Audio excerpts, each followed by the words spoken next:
আসসালামু আলাইকুম। আমাদের মেডিকেল টার্মে যখন প্রস্রাব এবং চোখের রং হলুদ হলুদ ভাব হয় তখন সেটাকে জন্ডিস বলা হয়। এবং এই জন্ডিসটা যখন আরো তীব্রতর হয় তখন আমাদের গায়ের স্কিনের মধ্যেও একটা হলুদ ভাব চলে আসে। তো জন্ডিসটা কেন হয়? প্রধানত হেপাটাইটিস ভাইরাসগুলো যেমন hepatitis A, B, C, D এবং ই এদের আক্রমণে আমাদের জন্ডিস হয়।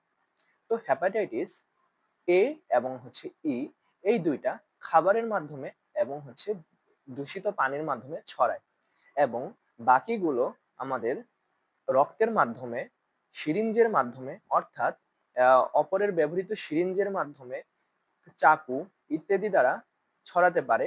এছাড়া যৌন সঙ্গমের মাধ্যমেও এটা ছড়াতে পারে। এছাড়া থ্যালাসেমিয়া, যা এক ধরনের একটি অ্যানিমিয়া, এছাড়া বিভিন্ন ড্রাগসের মাধ্যমে জন্ডিস হতে পারে।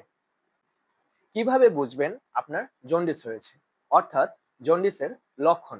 তো জন্ডিস হওয়ার পর বমি বমি ভাব থাকবে, খাওয়ার অরুচি হবে, পেট খারাপ হতে পারে, পেট ব্যথা হতে পারে এবং গায়ে চুলকানি দেখা দেয়। এছাড়া জ্বর জ্বর ভাব, গা দুর্বল লাগা, এসব অবস্থা তৈরি হতে পারে।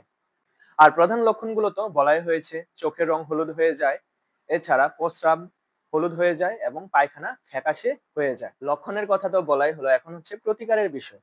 জন্ডিস কিভাবে প্রতিকার করব আমরা?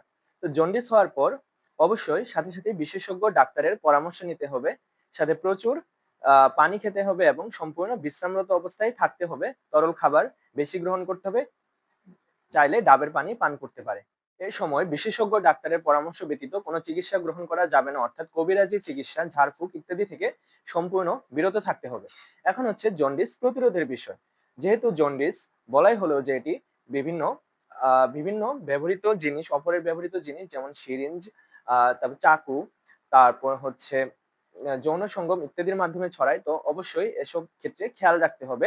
এবং যে হেপাটাইটিস এ এবং হেপাটাইটিস ই এই দুইটা দূষিত পানি এবং খাবার দাবারের মাধ্যমে ছড়ায়, তাই বাইরে খাওয়া দাওয়ার সময় অবশ্যই খেয়াল রাখতে হবে সেটি বিশুদ্ধ কিনা, এবং হোটেলে খাবার সময় খেয়াল রাখতে হবে এবং আমাদের সবসময় বিশুদ্ধ খাবার গ্রহণ করা উচিত। এছাড়া মদ পান থেকে বিরত থাকতে হবে এবং অতিরিক্ত চর্বি গ্রহণ থেকেও বিরত থাকতে হবে, যেন ফ্যাটি লিভার না হয়। এই ছিল জন্ডিস নিয়ে সংক্ষিপ্ত আলোচনা। যদি ভিডিওটি ভালো লেগে থাকে তাহলে চ্যানেলটি সাবস্ক্রাইব করার রিকোয়েস্ট রইল এবং ভিডিওটিতে একটি লাইক এবং শেয়ার করার রিকোয়েস্ট রইল।